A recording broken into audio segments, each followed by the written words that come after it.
Buenas tardes. Bienvenido al módulo de medidas de prevención contra caídas. Vamos a iniciar.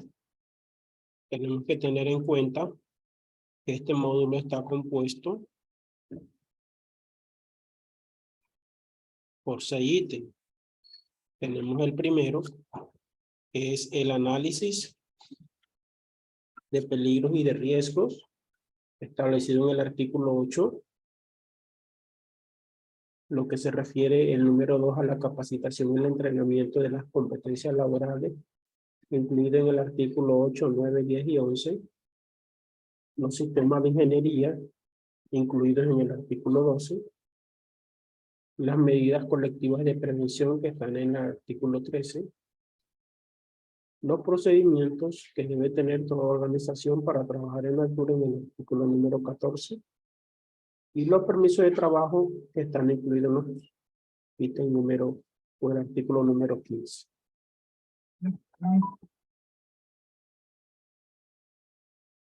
En el análisis de los peligros tenemos que tener en cuenta que forma parte fundamental que en la empresa debe tener un análisis de riesgos donde se van a evaluar todos los peligros y los riesgos a que estamos expuestos en las diferentes tareas de alto riesgo, donde vamos a identificar los peligros, las medidas de seguridad, y todo eso debe de ir alineado al sistema de gestión de seguridad y salud en el trabajo establecido en la resolución 1072 de 2015.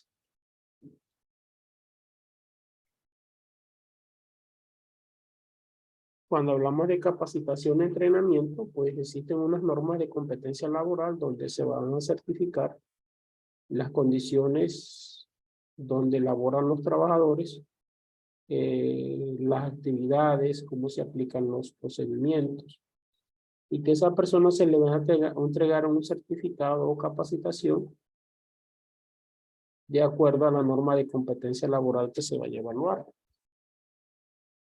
En el caso que nos atañe a nosotros va a ser a través de trabajo seguro en alturas. Entonces tenemos que tener en cuenta que en esa capacitación y entrenamiento con respecto a certificación de la norma de competencia laboral, se van a ver aspectos importantes sobre el decreto número 1072 que tienen que ver con la capacitación y entrenamiento. Entonces, dentro de esa legislación, establece que el SENA es el que certifica por competencias laborales, donde tiene unos instrumentos de evaluación y van a evaluar el desempeño del trabajador. Entonces va a determinar la experiencia, los conocimientos y el desempeño para poder determinar si adicionalmente necesita una capacitación o un entrenamiento adicional. Se pueden evaluar esos conocimientos de desempeño a través de un organismo certificador de competencia laboral como es el SENA, ¿no? Que es el que tiene todos los instrumentos. La empresa podrá tener unos evaluadores y esos evaluadores podrán ser entrenados o capacitados por el SENA. Y el SENA le entrega los instrumentos y luego, para cerrar eso, le hace una auditoría para poder determinar si cumplen o no cumplen con esos lineamientos. La vigencia de ese certificado de competencia, tenemos que tener en cuenta que la ley dice que en ningún momento exime el trabajador de realizar los reentrenamientos para conservar la calidad del trabajador autorizado. O sea, ¿qué no quiere decir eso? Que a pesar de que el trabajador tenga la norma de competencia de trabajador autorizado, deberá tener su reentrenamiento. En los procesos de capacitación, entrenamiento y gestión de los centros de entrenamiento se regirá con lo establecido en el título 2 de la presente resolución en el artículo 9. Entonces tenemos que tener en cuenta que se van a elegir bajo esos lineamientos que estén establecidos en esa resolución con respecto a lo que nos dice el artículo 9. También tenemos que tener en cuenta que las necesidades y los contenidos específicos de ese programa de prevención y protección contra caída deberán estar incluidos dentro del programa de capacitación de la empresa, que es fundamental en el desarrollo de esa formación. Asimismo, deben ser informados al Centro de Capacitación y Entrenamiento para que se realicen los refuerzos específicos en la temática acorde al contenido mínimo que se define en la presente resolución. Entonces hay un contenido mínimo que deberá tener esa formación y está establecido en la misma resolución 4272. Dentro del programa de las medidas de prevención tenemos los niveles de formación para trabajo en alturas. Entonces, dentro de esos niveles vamos a tener en cuenta que van a haber unos personajes y la resolución le va a llamar cuál va a ser el rol de esas personas que van a hacer esas actividades, jefes de área, y nos va a decir cuál va a ser el objeto de esa capacitación. Entonces van a ser todas aquellas personas que tienen o que vayan a tomar decisiones administrativas y que tengan una relación de trabajo y que tengan incluido que ya sean la parte de la identificación de peligro, la supervisión, y esa capacitación va a tener como mínimo 8 horas. No significa que van a ser 8, pueden ser más de 8, pero dice que como mínimo. El trabajador autorizado son todas aquellas personas que van a laborar en alturas en la parte operativa. Entonces, esa formación va a tener un contenido mínimo de 32 horas. Y van a ser aquellos trabajadores, aprendices, que en un momento determinado van a hacer los cursos de alturas.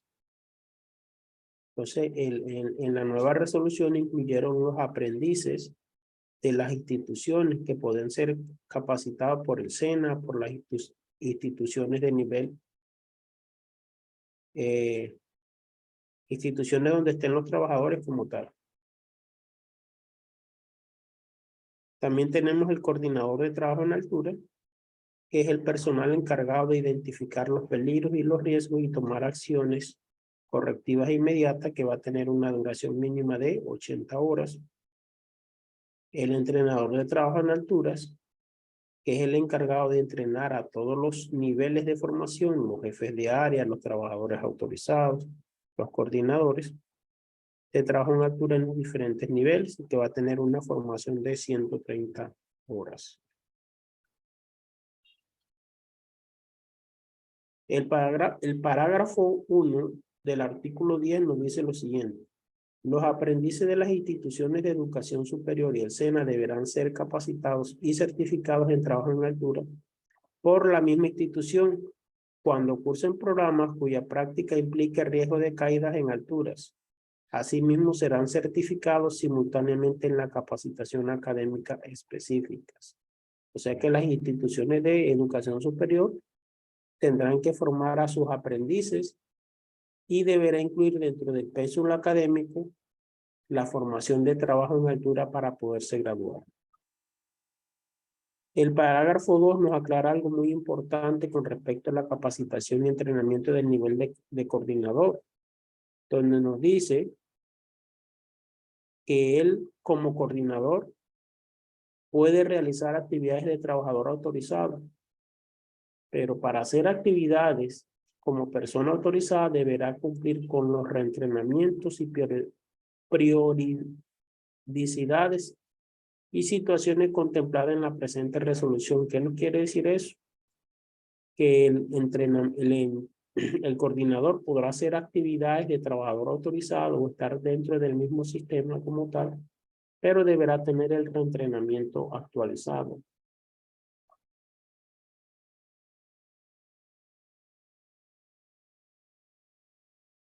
Cuando una persona de nivel de entrenador en cumplimiento de sus actividades distintas al entrenamiento de trabajo en altura debe ejercer roles como trabajador autorizado o coordinador de trabajo en alturas, se entenderá que su nivel de formación le permite cubrir todos estos roles. Por lo tanto, para continuar desempeñándose como persona autorizada, deberá cumplir con los reentrenamientos en las periodicidades y situaciones contempladas en la presente resolución.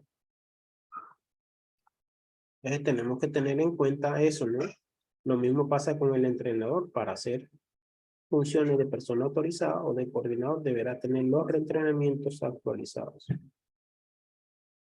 La empresa deberá tener unos programas de capacitación y entrenamientos en los niveles de jefe de área, trabajador autorizado, coordinador, para poder ofertar a las instituciones, a las empresas o a aquellas entidades que requieran el curso. Dentro de ese mismo proceso, existen unas entidades que van a ser el SENA, los empleadores bajo la figura de las UAES, las instituciones de educación superior autorizadas por el Ministerio de Educación, personas naturales o jurídicas con licencia en seguridad y salud en el trabajo, teniendo en cuenta la resolución 4502 del 2012 y la resolución 0754 del 2021 del Ministerio de Salud.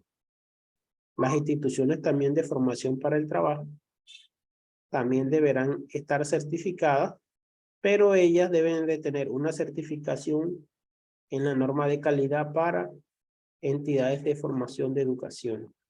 Las cajas de compensación también pueden impartir los programas de formación de trabajo en alturas.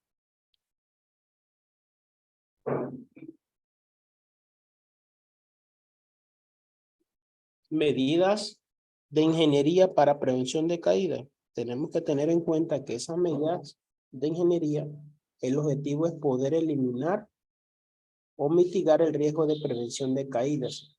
Se podrá aplicar los sistemas de ingeniería relacionados con cambios o modificaciones en el diseño, montaje, construcción, instalación y puesto en funcionamiento.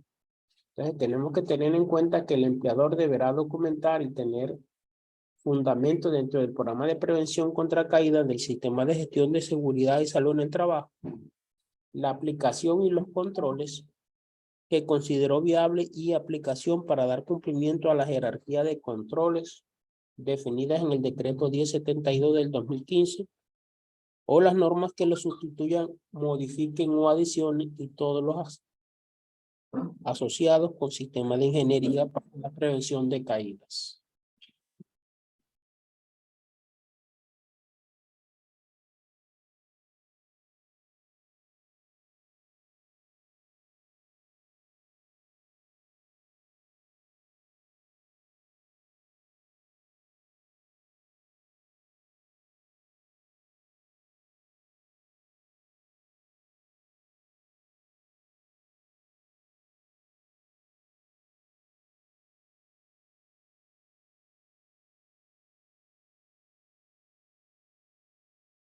A continuación vemos acá un diseño de una medida de ingeniería, donde tenemos un carro tanque o un cisterno con un sistema de escalera y necesitamos hacer la inspección del tanque para verificar el nivel de combustible en los diferentes compartimientos. Entonces, para hacer esa inspección, la persona no requiere tener equipo de protección, sino que viene a ajustar los frenos al frente del compartimiento que va a evaluar y sube por la escalera y puede realizar la actividad. Observamos de que en esa canasta que está ahí, pues observamos que la persona va subiendo por una escalera hasta llegar a la parte superior. Luego de hacer la inspección puede descender y la persona, para hacer esa actividad, observamos que está protegido alrededor y no tenemos necesidad de que esa persona utilice equipo de protección contra caídas, porque está protegido por un sistema de barandas alrededor que le va a permitir subir y bajar con seguridad a la persona.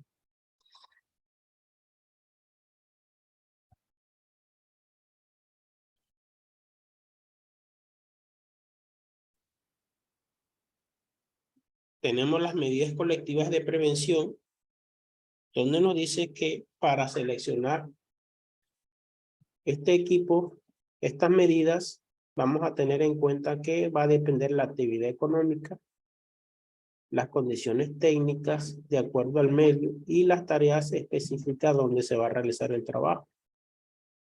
Entonces, también tenemos que tener en cuenta que cuando se vaya a desarrollar una actividad, tenemos que tener en cuenta los peligros y que esos peligros debemos de demarcarlos con el riesgo de caída en altura y donde se vuelve obligatorio el uso del equipo de protección contra caída y la aplicación de los procedimientos necesarios para evitar accidentes. También tenemos que tener en cuenta que se debe informar y entrenar y capacitar a los trabajadores sobre cualquier medida que se vaya a aplicar o cualquier medida que se vaya a aplicar en el área de trabajo. Dentro de las principales medidas de prevención vamos a tener las siguientes. Entonces vamos a tener las líneas de advertencia, señalización, barandas de seguridad, control de superficies, hueco o desniveles, manejo de desniveles, el ayudante de seguridad, control de acceso y la delimitación de las áreas. Son los aspectos importantes que vamos a desarrollar en las medidas colectivas de prevención. Entonces observamos que nos vamos a encontrar la delimitación del área. Es uno de los factores importantes que debemos de tener en cuenta para que cuando el trabajador vaya a realizar el trabajo, lo primero que él va a hacer es delimitar la zona de peligro. ¿Para qué? Para evitar la caída del trabajador. Y esto lo puede hacer mediante cuerdas, vallas, cadenas, cintas, reatas, bandas, conos, balizas y otros elementos de protección que lo establece la resolución 4272 en el artículo 13. Entonces tenemos que tener en cuenta que de acuerdo a la actividad que se va a hacer, se va a elegir un color amarillo o negro, o se puede elegir otro color, va a depender las condiciones como tal, si es de día o si es de noche. Entonces, de acuerdo a eso, vamos a establecer el tipo de color que sea reflectivo para que se pueda identificar. Podemos usar cintas amarillas con negro, se pueden usar cintas rojas con blanco. En fin, va a depender la actividad que vamos a hacer en un momento determinado. En las horas de trabajo en altura, en donde no sea visible un mecanismo de delimitación, deben adoptarse otras medidas de prevención y protección contra caída dispuestas en la presente resolución. Se pueden usar lámparas, se pueden usar bengalas, se pueden usar muchos mecanismos de prevención. Para la prevención de caída de objetos se deben delimitar áreas para el paso peatonal y mallas escombreras. Así también se debe evitar que las personas ingresen a zona de peligro de caída de objetos. Entonces, la delimitación del área es clave para evitar que vayamos a tener lesiones al entrar a áreas donde esté trabajando el personal. Líneas de advertencia. Las líneas de advertencia tienen que tener los siguientes requisitos. Primero, que van a ser colocadas a lo largo de todos los lados desprotegidos. Segundo, que debe tener una resistencia mínima de 8 kilonewtons. Tercero, debe tener una altura mínima de 1 metro y va a contar con banderines separados a intervalos inferiores a 1.80 metros. También tenemos que tener en cuenta que se debe establecer o posicionar 1.80 antes de llegar al borde o más para evitar la caída del trabajador al vacío. Entonces, las líneas de advertencia, el objetivo de ello es garantizar la debida supervisión del área con un ayudante de seguridad que impida que algún trabajador traspase esa línea de advertencia sin protección de caídas. El ayudante de seguridad debe estar en la misma superficie de trabajo, en una posición que le permita vigilar a los trabajadores con la capacidad de advertirles del riesgo, utilizando medios que sean necesarios. Entonces, las líneas de advertencia son importantes porque a través de ellas vamos a controlar que las personas se acerquen demasiado al vacío. Que hay una persona que no vaya a traspasar esa línea de seguridad y que se garantice la seguridad de las personas que están trabajando en esa área de trabajo. Señalización del área. La señalización del área va incluida dentro del mismo proceso de la delimitación, porque a través de ella vamos a colocar avisos informativos que indican con letras o símbolos o gráficos el peligro de la caída de personas y objetos. También se debe incluir un sistema de demarcación que rodee completamente el perímetro, excepto en las entradas y salidas según sea necesario para el ingreso y salida de personas o materiales. La señalización se debe estar visible para cualquier persona en idioma español y en idioma que los trabajadores extranjeros que ejecuten su labor en la empresa. O sea, si tenemos personas extranjeras, pues puede estar en los dos niveles. Puede estar en español o puede estar en inglés o en otro idioma, de acuerdo al personal que nosotros tengamos. Barandas de seguridad. Las barandas están consideradas también como unas medidas de prevención. Ellas pueden ser portátiles o fijas y también pueden ser permanentes o temporales de acuerdo a la actividad que se vaya a desarrollar. Las barandas fijas siempre deben quedar ancladas a la estructura propia del área de trabajo. Las barandas fijas y portátiles siempre deben estar identificadas y de cumplir como mínimo con los siguientes requerimientos, de acuerdo a la resolución 4272. Va a tener una resistencia estructural de la baranda mínimo de 200 libras o 90.8 kilogramos de carga puntual. Segundo, debe tener una altura mínima del piso hasta la parte superior de 1 metro.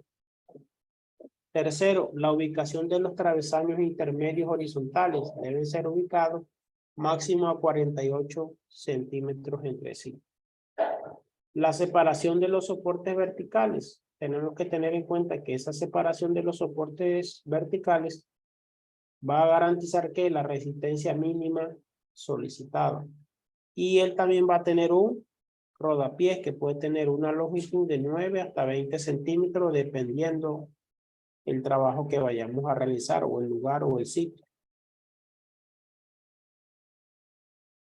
Hay algo muy importante que debemos tener con respecto a las barandas. Nos dice que las barandas deben ser de material con características de agarre, libre de riesgos, cortantes o punzantes. Cuando las barandas sean utilizadas como medida de restricción, deben ser fijas. El material y disposición de la baranda se deben asegurar. Debe asegurar la protección indicada en la presente resolución. Entonces, las barandas nunca deben ser usadas como punto de anclaje para detención de caída ni para izar cargas. Recordemos que ya nos decía anteriormente que las barandas van a tener una capacidad de resistencia mínima de 200 libras. Y para yo poderme asegurar un anclaje debe tener una resistencia mínima de 200 no, 5,000 libras. Entonces, no estaría cumpliendo con esos requerimientos. Cuando en una superficie que se camina o se trabaja, se determina instalar barandas, estas deben de colocarse a lo largo del borde que presenta el peligro de caída de personas y objetos. Las barandas deben ser reemplazadas por cualquier otro sistema que garantice las condiciones estructurales y de seguridad establecidas en la presente resolución.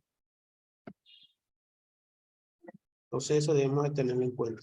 Las barandas nunca deben de ser usadas como punto de anclaje para detención de caída ni para izar cargas. Nunca podemos utilizar una baranda como un punto de anclaje, a menos que tenga la resistencia establecida que habíamos hablado anteriormente. Cuando en una superficie o en borde se camina y trabaja, se determina instalar barandas. Estas deben colocarse a lo largo del borde que presenta el peligro de caída con personas y objetos. Las barandas pueden ser reemplazadas por cualquier otro sistema que garantice las condiciones estructurales y de seguridad establecidas en la resolución.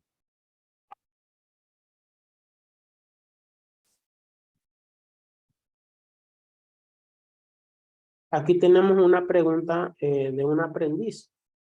Profe, resulta de que en la empresa existen unas barandas gruesas que pueden resistir más de 200 libras, como usted dice.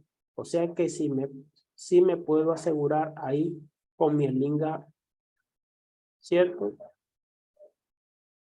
Entonces tenemos que tener en cuenta que para asegurarme una baranda, la norma me dice que debe de ser 5.000 libras. Pero tenemos que tener en cuenta que también la resolución me dice que la capacidad de resistencia es mínimo 200 libras. Por lo tanto, yo no me puedo asegurar a una baranda. ¿Por qué? Porque por la fuerza de gravedad y la caída, la velocidad, me voy a caer al piso. Listo, continuamos. Control de acceso. El control de accesos, digamos, la empresa utiliza algunos mecanismos operativos o administrativos, ya puede ser por control magnético, control electrónico, con el propósito de garantizar el ingreso a las personas y garantizar la seguridad de los trabajadores. Entonces, nos dice también que deben formar parte de los procedimientos de trabajo y puede ser como mínimo medidas de vigilancia y seguridad con guardas, uso de tarjetas de seguridad o dispositivos de seguridad para el control de acceso. Algunos utilizan un dispositivo para la lectura del rostro. Se utiliza también permisos de trabajo en altura, listas de chequeo, sistemas o alarmas, otro tipo de señalización para poder desarrollar las diferentes tareas. Depende de la actividad de la empresa, así va a ser el mecanismo para eso.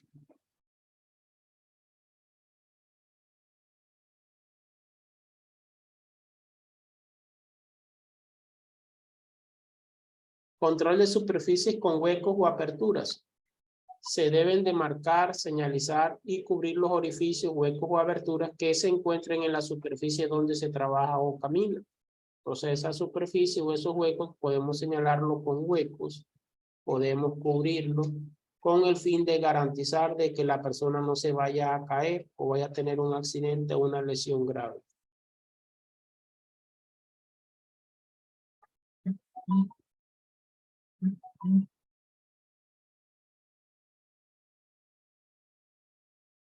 Control de superficies con huecos o aperturas. Entonces tenemos que tener en cuenta que van a existir de pronto en un momento determinado huecos, los cuales pueden poner en peligro la vida de las personas. Entonces tenemos que tener en cuenta que cuando existan huecos o aberturas cercanos o dentro de la zona de trabajo se debe utilizar como mínimo barandas provisionales, cubiertas de protección tales como rejilla o cualquier otro material, tablas o tapas con una resistencia mínima de 2 veces la carga máxima prevista, que puedan llegar a soportar trabajadores, materiales, equipos, entre otros. Colocadas sobre el orificio o el hueco y delimitadas en zonas de señalización según lo dispuesto en la presente resolución.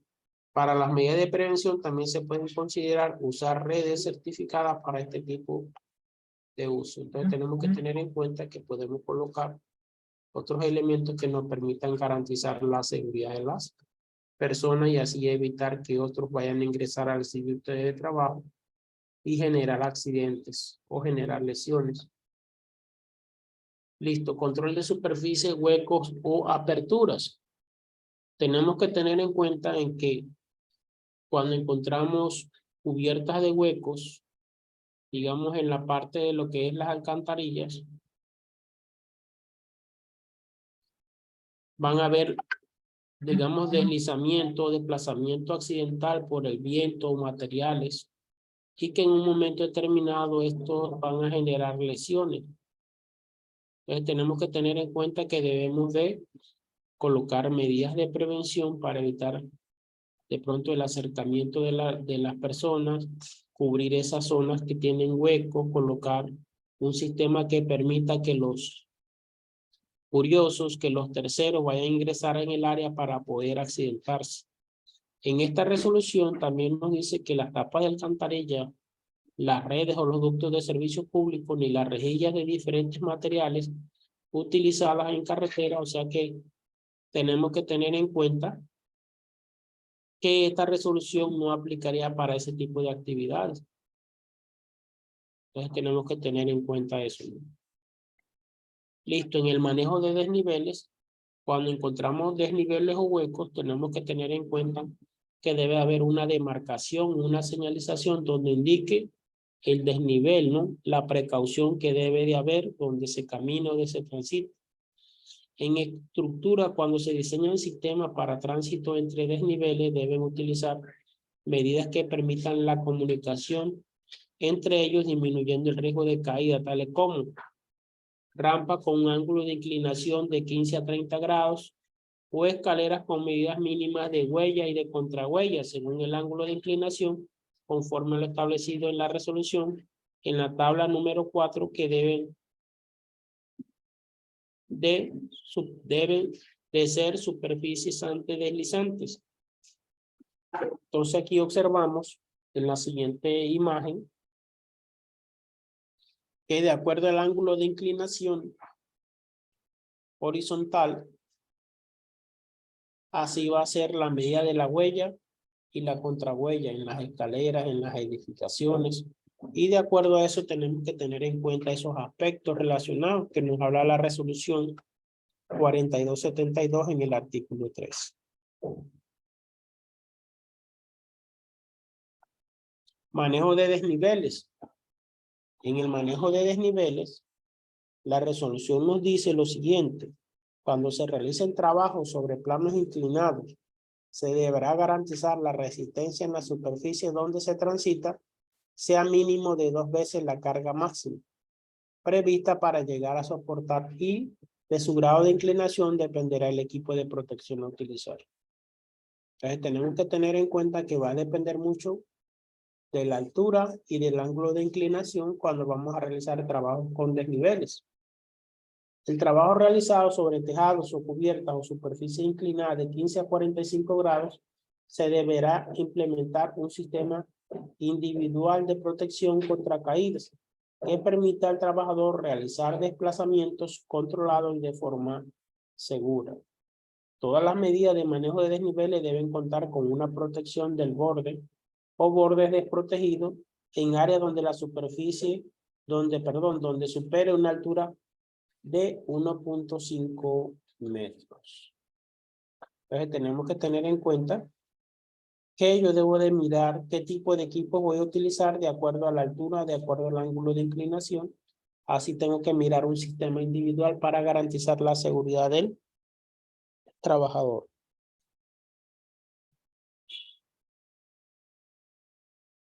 También tenemos el ayudante de seguridad.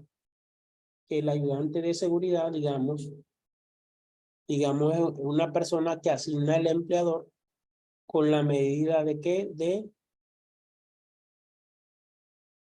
de apoyar, de indicarle al compañero, de apoyarlo al control de los riesgos existentes en el sitio de trabajo, y que le diga y esté pendiente que en caso de una situación de emergencia, esa persona va a activar el plan de emergencia.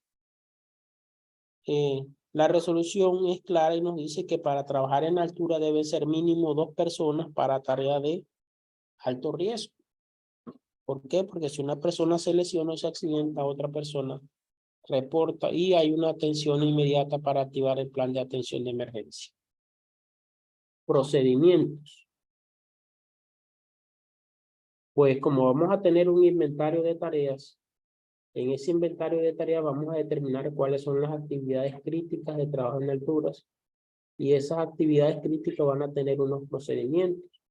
Entonces el empleador o el contratante deberá documentar esos procedimientos cuando se vayan a desarrollar esos trabajos en altura, y que esos procedimientos van a tener unos requerimientos o unas variables que deben de cumplir, que son las siguientes. Entonces nos dicen que en ese procedimiento vamos a encontrar un paso a paso, unas medidas de acción que van detalladas de cómo se va a realizar el proceso, cómo se va a desarrollar la actividad. Esos procedimientos deben ser divulgados a todos los trabajadores involucrados antes de realizar la actividad. Estos procedimientos deberán ser revisados y ajustados cuando cambien las condiciones de trabajo, cuando ocurra un accidente de trabajo, cuando se modifiquen las normas que puedan afectar a los mismos y los indicadores de gestión que así lo definan. También cuando hay un cambio como tal del procedimiento o una nueva tecnología para poder realizar el trabajo, se requiere que sea revisado y actualizado de acuerdo a la nueva tecnología.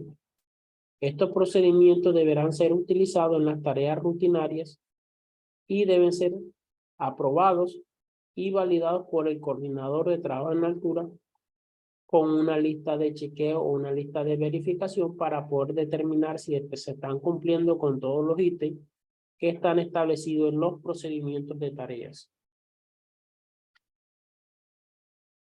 En la resolución, en el artículo 15, nos habla de los permisos de trabajo en altura. Entonces, el permiso de trabajo en altura es un mecanismo administrativo que permite la verificación y el control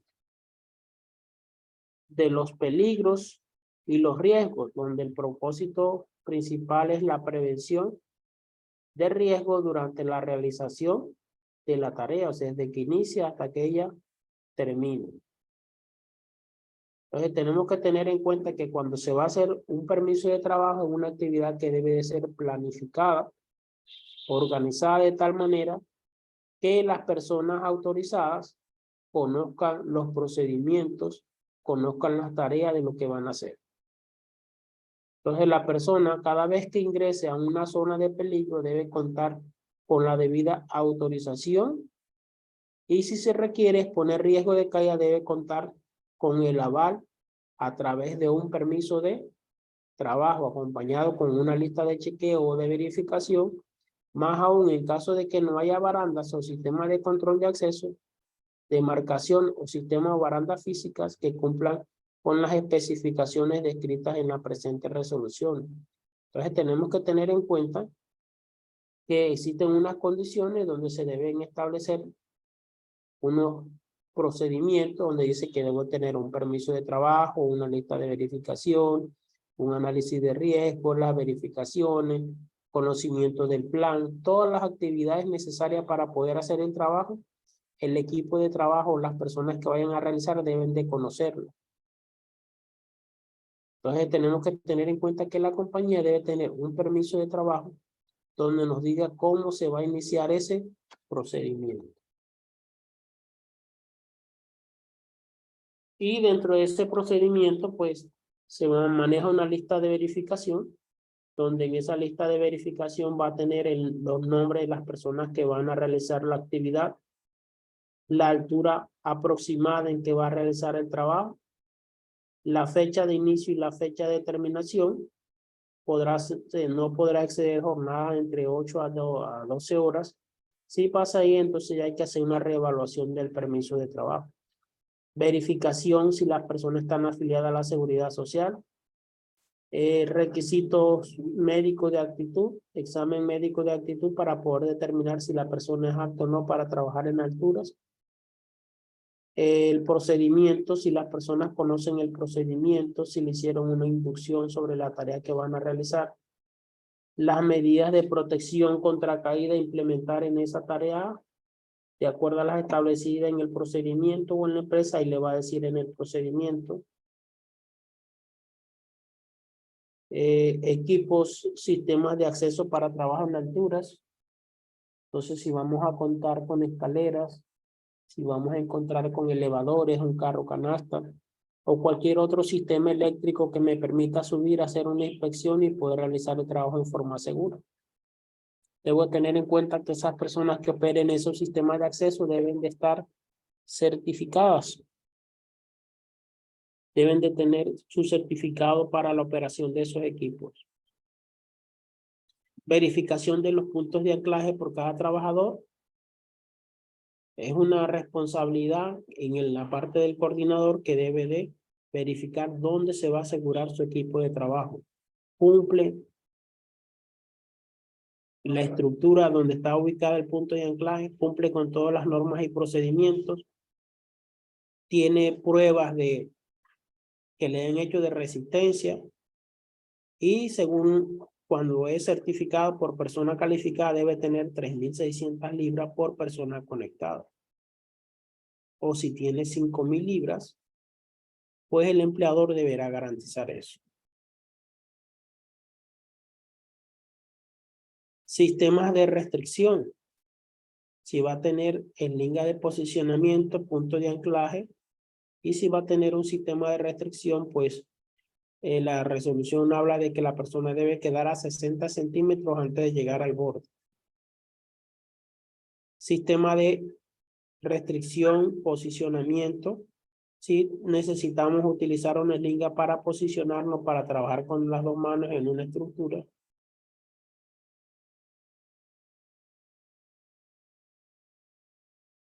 O si en el anclaje o en la caída tenemos que usar eslinga para detención de caídas, que llegue a pasar a una altura máxima de 6 metros.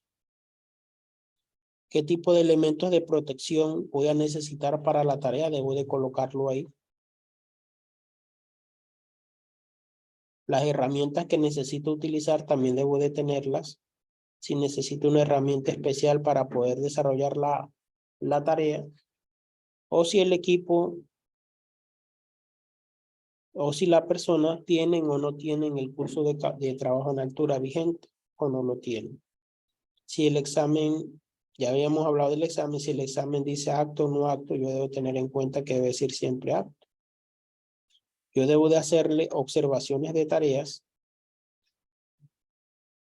a las personas que realizan trabajo en altura para hacerle seguimiento, mirar cuáles son las fortalezas o las debilidades. Va la firma, número de documento de los trabajadores, nombre y apellido de la persona que va a autorizar, nombre y apellido y firma de la persona que autoriza el trabajo, nombre y firma de la persona responsable de activar el plan de emergencia y va a ser el ayudante. El ayudante debe aparecer el nombre de la persona que va a activar la emergencia en caso de que un trabajador esté lesionado, que se vaya lesionado o se lesione. Nombre y firma del coordinador de trabajo en altura cuando es diferente a la persona autorizada y debe de colocar si autoriza o no autoriza el trabajo. Entonces observamos que el permiso de trabajo va a ser siempre una autorización escrita donde hay una evidencia de que el coordinador verifique todos los aspectos importantes en la resolución. Entonces eso es claro. También debemos de tener en cuenta en el permiso que cuando se designe al ayudante de seguridad como medida de prevención dentro de un trabajo, el permiso de trabajo, se debe evidenciar su designación. ¿Qué significa eso? Que en el permiso lo va a decir quién es, en la parte de abajo. Listo, el ayudante de seguridad va a ser fulano de tal. El permiso de trabajo debe tener en cuenta las medidas para garantizar que se mantenga la distancia segura entre el trabajo y las líneas de equipos energizados. Entonces tenemos que tener en cuenta la distancia que deberé tener debajo de una línea eléctrica. Si estoy trabajando debajo de una línea eléctrica, debería de usar escaleras, no debo de usar andamios que sean metálicos. Tienen que ser sistemas dieléctricos y elementos dieléctricos, guantes dieléctricos. Incluso en los equipos de protección, tanto en los arneses como en las jeringas, ya son dieléctricas, son diferentes para evitar que haya un contacto o arco eléctrico con ¿qué? Con la energía. Entonces eso es algo muy importante que tenemos que tener en cuenta.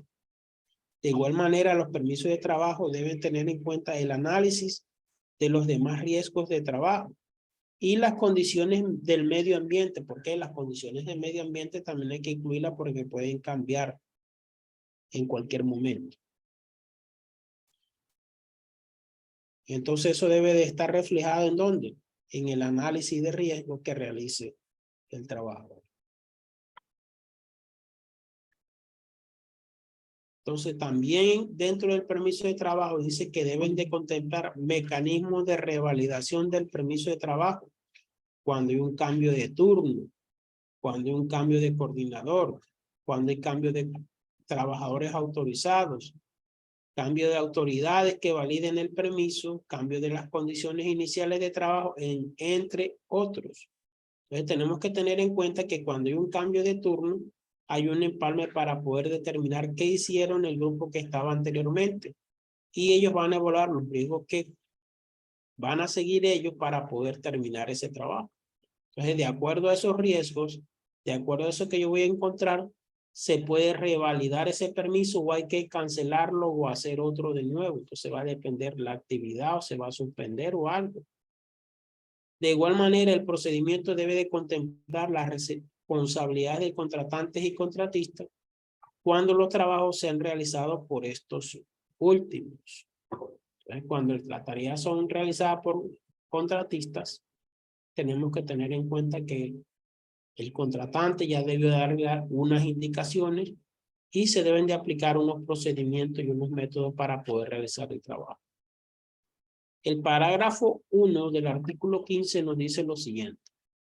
El empleador debe implementar las estrategias, medios o mecanismos técnicos o tecnológicos que considere pertinente para evitar el incumplimiento de la expedición del permiso de trabajo y sus expectativas, validaciones o firmas conforme lo establecido en la presente resolución. O sea que la empresa debe tener un procedimiento, deberá implementar una estrategia, un método, ya sea tecnológico, con una tablet para la firma o algún método para poder validar ese permiso. También nos dice en el parágrafo 2, el coordinador de alturas podrá obrar como trabajador autorizado cubierto bajo la misma autorización, o sea, bajo el mismo permiso de trabajo que pueda firmar él, cuando las condiciones particulares de un trabajo así lo requieran o cuando el trabajo implique la exposición al riesgo de caídas. Para tal fin, el coordinador debe cumplir los requisitos definidos en la presente resolución para trabajadores autorizados. Parágrafo 3. El permiso de trabajo en altura debe ser diligenciado por él o los trabajadores, por el empleador y debe ser revisado y suscrito por el coordinador de trabajo en alturas en cada evento. O sea que si hay varios eventos o varias tareas, va a ser en cada tarea. Listo. A continuación, vamos a mirar este estudio de caso donde usted deberá responder las preguntas. ¿Y qué haría usted en este caso? Entonces vamos a analizar este estudio de caso y vamos a mirar cuáles serían sus respuestas para poder realizar esta labor. Juan Hoyo es un trabajador de la empresa de telecomunicaciones TVSAS Limitada y es trabajador designado por la empresa como coordinador de trabajo en alturas. Realizó hace 3 meses la formación como coordinador, pero se encuentra en un dilema, ya que conoce sus responsabilidades en ese rol, pero debe firmar 5 permisos de trabajo en altura a las 5 cuadrillas de trabajo, que se distribuye en las actividades en diferentes sitios de la ciudad. Esto debido a que es el único coordinador de trabajo en altura que tiene la empresa. ¿Qué recomendaría usted a Juan en este caso? Pues dentro de la evaluación de este módulo, usted va a colocar sus comentarios. ¿Qué haría usted para poder ayudar a Juan a poder firmar esos 5 permisos en las diferentes áreas de trabajo?